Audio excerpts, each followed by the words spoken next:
Le soir du 31 octobre 1997, John Pinchot vient d'avoir une autre dispute avec sa femme Kathleen, qu'il soupçonne d'avoir une aventure avec son collègue de travail Serge Martin. John Pinchot quitte le domicile pour aller jouer au bowling avec ses copains comme il le fait régulièrement le mercredi. Mais il se dirige plutôt chez Serge Martin dans le but de lui défoncer le crâne avec sa boule de bowling. Et devinez quoi? Il lui a défoncé le crâne avec sa boule de bowling.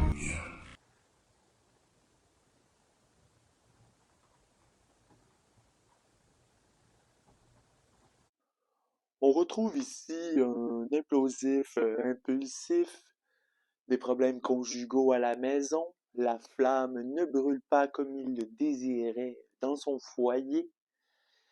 Donc, ça crée une méfiance petit à petit envers sa partenaire. Donc, en se rendant chez celui qu'il prétend être l'amant de sa femme ce soir-là, était-ce prémédité? Tout à fait. C'est un drame passionnel, hein? Ça n'a rien de shakespearien.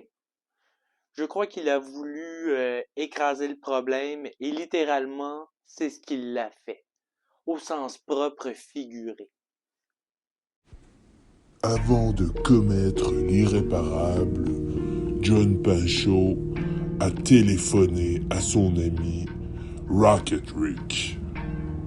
Moi, je faisais partie de l'équipe de bowling. Je jouais au bowling tous les mercredis soirs avec John.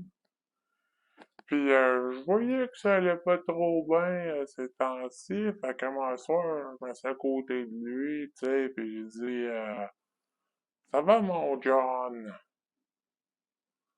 T'as-tu envie de jaser, mon John? Mais John, c'était pas un gros jaseux, hein? Pas plus que c'était un bon joueur de bowling. John, c'était John.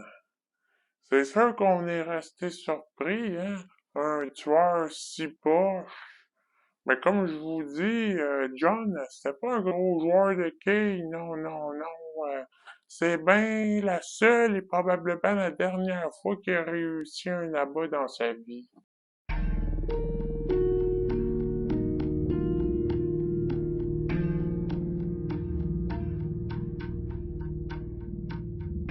Je suis le sergent détective Paul Lisbonne. C'est moi qui étais en charge de l'enquête.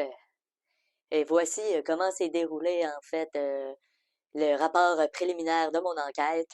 Donc en exclusivité à un tueur si poche. Étrangement, le dernier souper de la victime a joué un rôle crucial dans mon enquête. Car voyez-vous, la victime ce soir-là avait décidé de se cuisiner de la morue. Et ça sentait le poisson dans la place. Le mari était allergique aux poissons. Donc, une fois le crime commis, dû à une réaction allergique assez sévère, il a dû contacter par lui-même le 911 pour ne pas mourir sur place. Alors, lorsque les premiers répondants se sont présentés sur la scène, ils ont trouvé de un homme mort, donc un cadavre, et de deux, le meurtrier ou principal suspect du crime sur la scène de crime, hein, avec les doigts pris au piège dû à l'inflammation de la réaction allergique dont il souffrait dans la boule de bowling, qui est en fait l'arme du crime.